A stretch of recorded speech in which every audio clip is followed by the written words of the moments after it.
kudacika intege abantu baguca intege even n'abashuti banjye narabwiraga ati ndashaka gutakaza ibiro bagaseka bati uyu muntu ufite ibiro 100 nararekuye ano maji yo mu nganda abarimo amasukari nyine nararekuye. Murabizi abantu bose mujya muri piscine zangiza uruhu, najyayo rero najya nka kabiri nkabona uruhu rwanjye nkavuga ni piscine reka sinzagaruka. Ibyo urunaretse kubyitaho kunda ngiye ngundi mu busanzwe nta kintu nkunda nk'umugati amabiswi ibiki narabikundaga biryoha bitese sha. Nagiye ndya amavuta makeya cyane mu biryo none first up I go you follow my love my garden of my lure hey anyway I lead you go follow. Hello mumeze mute rero inshuti za Sonjera nizere ko mumeze neza ngira ngo buri kunzi kumusigaye nteye kumusigaye meze ngiye kubabwira uyu munsi rero ingamba nafashe zatumye ntakaza ibiro 40 mu gihe cy'amezi 6 gusa. Nari maze nk'imyaka 4 mbikora byaranze ariko rimwe ndavuga ati izi ngamba ngiye kuzifata mfata umwanzuro nyuma ya regime nyuma y'ibyo muganga yambwiye. Burya muganga aza nyuma yawe ubwo muganga akubwira ibyo ugomba gukoresha ariko si ubikora. Rero iyo utabikoze kose nta kintu nyine ntago bikora. Uyu munsi rero ngiye kubabwira ingamba nafashe zatumye mbasha kuba natakaza ibyo biro 40 mu mezi 6 gusa. Ingamba ya mbere twagiye. Ingamba ya mbere nafashe naretse ikintu cyitwa isukari n'igisa nacyo. Ngiye nakundaga kunywa icyayi buri mu gitondo nawe icyayi kirimo isukari nkanywa icyayi nkafata amata icyayi nkinywera nkumva nta kintu bintwaye. Rero maze kubona ko nkeneye gutakaza ibiro nyuma y'inama muganga zose yari yambwiye nubwo yari yambwiye ko ngomba kwirika ariko byari byaranze ariko njye gufata umwanzuro wo gutakaza ibiro.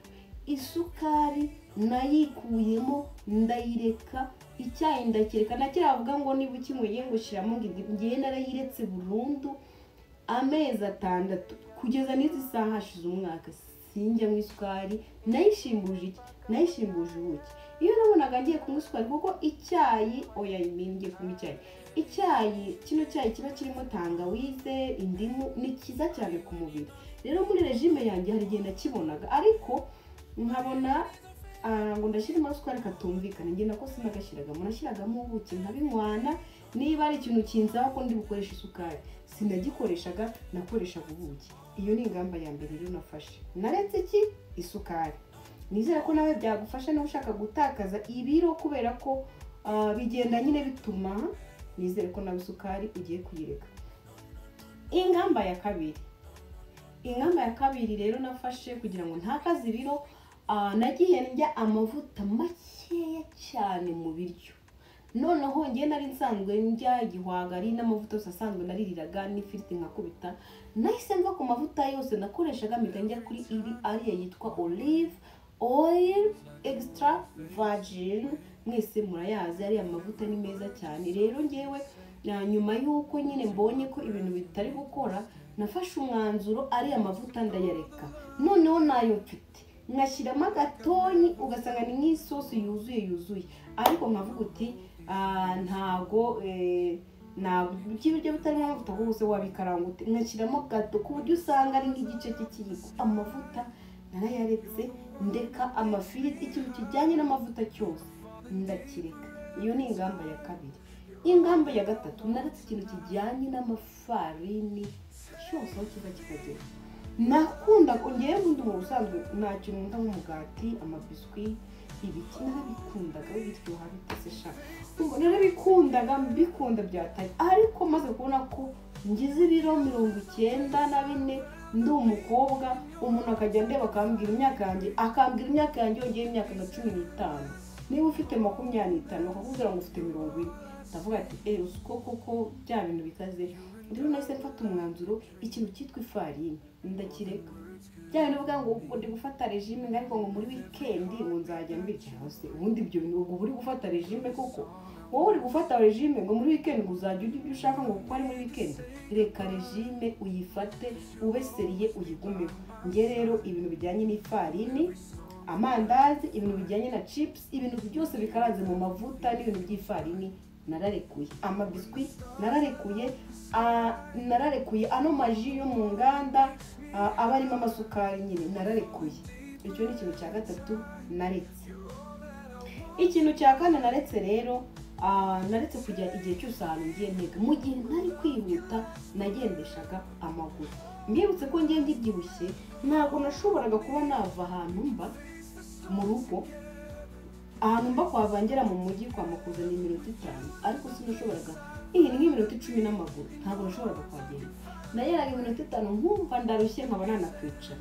Rero maze kubona ko ngomba gutakaza igihe ntari kwihuta, nari muri aferi zinyirukanze, nashaka gukora ibigenzo kose nkagenda n'amaguru. Nibutse ko kugenda n'amaguru aba ari siporo, aba ari ikintu cyiza, umubiri wawe ugenda ubimenyera ugashiduka warabimenyereye. Rero nagendaga n'amaguru ahantu henshi, n'igihe ntari kwihuta nyine nabona ibintu byirukanka, nagendanaga n'amaguru nkagera aho ngiye, ibintu byose ntangira kujya mbimenyera. Ikindi kintu rero nafashemo umwanzuro ni gukora siporo. Guys, nakoze siporo ntago gutya murabona buri munsi nkora siporo. N'ubu ngubu mvuye mbakorera ikiganiro mvuye muri gym. Ariko mbere najyaga gukora gym, nari mfite n'umukoci, nakora iminota 5 nkicara akinginga nkabwana numva nayanjye ngwamba bari nkongera ngakora indi bihita avuga ni siporo zarananiye. None nagera mu rugo mvuye muri siporo nkarya ibiryo birenze byonge ntakoze siporo. Rero ikintu nafashe umwanzuro kindi ni gukora siporo. Narazikoraga ntago ubu nafashe umwanzuro ngo nanuke ngaruka mbere ngiye muri gym. Najyaga muri gym nishyura ukwezi kwanjye kose kugapfa ubusa, ngasanga ngiyemo wa kabiri cyangwa gatatu. None igihe ngiyemo nkataha naniwe, nkahita ndya ibiryo, nkahita nkupita ibizani cy'umuceri, nkashyiraho ikimayoneze nkarya. Siporo nari nsanzwe nzikora, ariko maze kubona ko ngomba gutakaza ibyo biro 40 nabigize umwuga, nkagenda nkananirwa ku buryo nanagwa hasi, ariko ngakora siporo za nyazo. Ikindi rero nahise nakoze ni ukujya siporo zijyana no kujya muri piscine. Najyaga njya koga, ariko murabizi abantu bose mujya muri piscine zangiza uruhu. Ntajyayo rero najya nkakamenya nkabona uruhu rwanjye nkavuga ni piscine reka sinzagaruka. Ibyo uruhu naretse kubyitaho kubera ko uruhu uyu munsi ejo wagura amavuta runaka akakugira neza, ariko waratakaje uruhu. Icyo gihe rero nararebye nsanga ngomba gutakaza uruhu uko nita ku ruhu. Ndavuga ati ngomba kujya njya muri piscine nayo nyijyamo. Ikindi kintu rero nakoze undi mwanzuro nafashe ni ukurya uturyo dukeya. Mu by'ukuri regime yanjye muganga yari yarayimpaye pe, atari uwo hanze wamfashije wo mu Rwanda. Yari yarambaye regime pe, ariko irananiye. Hareba uturyo ugasanga n'uturyo duke nk'ikirayi igisate cy'ikirayi udushyimbo ngo akayiko kamwe. Amureba nkavuga ngo so we wabirya, ariko maze kubona ko ngomba gutakaza ibiro nafashe bya bishyi umva. Noneho aho bambwiye ngo ibisate bibiri by'ibirangiye nkagira igice cy'igisate noneho njya duke. Guys, ushaka kunanuka reka kubyiwanira ibyo nubwo twiba tuvuga ngo n'amaraso muri genetique n'umukuru byiwa use ko nari mbyibushye ari genetique. None se ko nananutse genetique yanjye yarahindutse se? None se nananiwe n'iki? Yaba ari ibintu biri muri genetique ari ibintu byo mu kiryango ntabwo nari ko nananutse, ntabwo ariko baramaraso se bayamuyemo, ntabwo bamuyemo amaraso. Murekeraho kujya mwitwaza ngo urabona fama kugende ngo famiye ngo birabyibushye ibiki. Kubyibuha nuko uba wariye. Rero niwiga kurya uturyo duke nk'uko umwana w'imyaka 2 uzatakaza ibiro. Ikindi kintu rero ni ukurya imbuto, no kurya ibintu bifite proteine. Ubusanzwe ngewe nkunda amafaranga pe, kumbwira ngo ndajya kugura ngo pome ngo buri munsi njye ndya pome, wenda twari gushwana icyo gihe twajya pome buryo umwembe buryo kirekare niguriraga ibintu cy'imbuto zanjye nkaba nanjye mfite imbuto. Ariko nararebye ndavuga ati kuko nyine ngomba kujya ndya izo mbuto, ndagenda nkajya mfata imbuto nkazigura nkashyira muri frigo, nkafata inkoko nkafata amafi. Atari uko ndi umukire, ahubwo ngakora cyane. Mbibutse ngomba gukora cyane kugira ngo ubone amafaranga ya regime nayo regira konsoma, regime irakostinga. Ntabwo ari kuvuga ngo nzaza urabona iki, regime irakostinga kubera ko nubwo utarya byinshi cyawe ariko urya ibyiza. Naryaga inkoko uyu munsi nkabona banyandikiye inkoko nijoro bakanyandikira ifi kandi na ya nkoko igihari njye bikancaga ndavuga ati kuko ari ibya muganga nkajya mpitamo kujya nteka dukeya kugira ngo bigire ute bimfashe. Rero regime irakostinga mu bimenye nakoraga cyane kugira ngo mbashe gusevinga. So kurya rero imirire yawe nakurikije ibyo muganga yambwiye, akambwira jya unywa amazi mu gitondo, jya unywa amazi mbere y'iminota 30 ugiye kurya kugira ngo bigufashe kurya uturyo dukeya.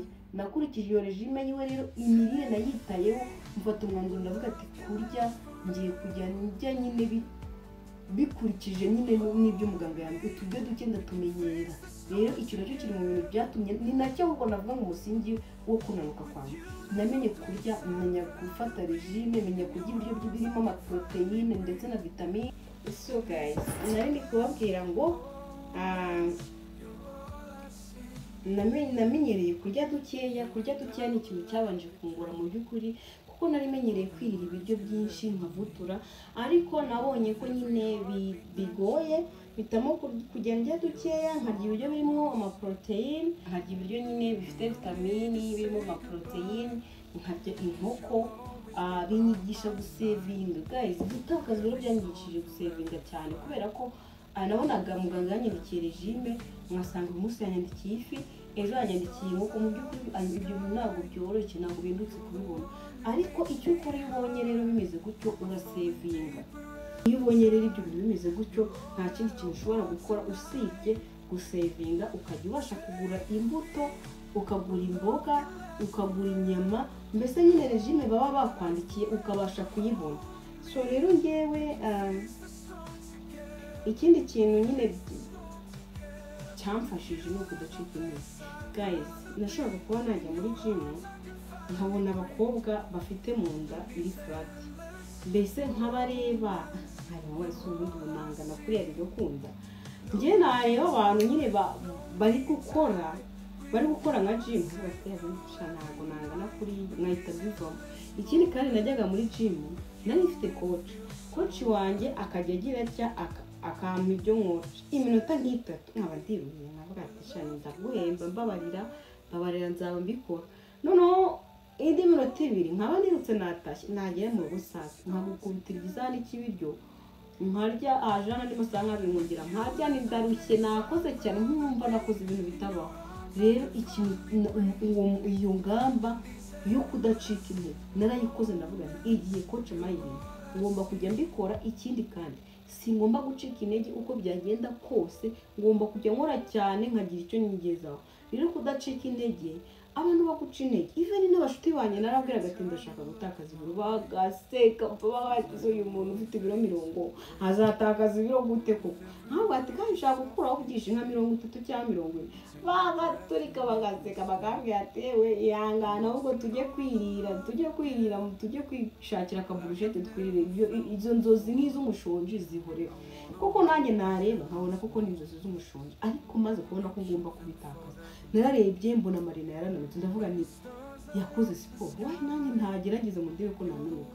Ndareba nkajya nkurikirana ibiganiro nyine ama content y'abantu banamutse, nta muntu mu Rwanda nabonaga ngo watakaje ibiro 40 cyangwa hejuru y'10. Narebaga abantu bo hanze muri za Nigeria, muri za Tanzania, nkabona abantu baratakaje bati what not me. Nanga gucika intege, rero kudacika intege byamfashije aho ngeze. N'ubu ndashaka gukura akadamu gasigara ari 000 ahubwo hano hiyongera. Iyo udacitse intege ikintu cyose ukigeraho. Rero kudacika intege ni byamfashije. Ikindi nababwiye ko nyine nafataga nize kurya imbuto. Ngiye ntabwo nakundaga imbuto usibye no kutazikunda, amafaranga yazo sinari kuyibona. Nubwo umuntu aba afite amafaranga pe ariko ukaba yageneye ibintu byinshi. Rero imbuto ntabwo najyaga nzirya cyangwa nzikuri, ariko narareba bati ntabwo rapome ya 500 wenda buri munsi mu cyumweru kuzirya ari nk'eshatu nkahita mbara nakwita umubare rero umushikazi nkavuga ni reka ibintu ntibishoboka nkabireka. Ariko naravyotereka ngiye nzirya nubwo nakunda ngiye sinkunda imbuto pe, nanywa ji ngiye nkunda ji ariko imbuto ntabwo. Rero nkajya nzihata nkarya pome, nkarya imineke, nkarya amaronji, nkarya iminyembe, byose nkarya. Noneho rero nza kubimenyera imbuto ndazikunda nubwo atari cyane ariko nsigaye nzirya. Ikindi kintu rero ari nacyo gikomeye ngiye gusoza ni kureka fast food na processed food, ibiryo byo mu nganda n'izi fast food mwirirwa murya. Angaho uragiye mu kabari bafashe inyama y'ikintu kizima bacishije ku muriro iminota umwe bahise baguhura.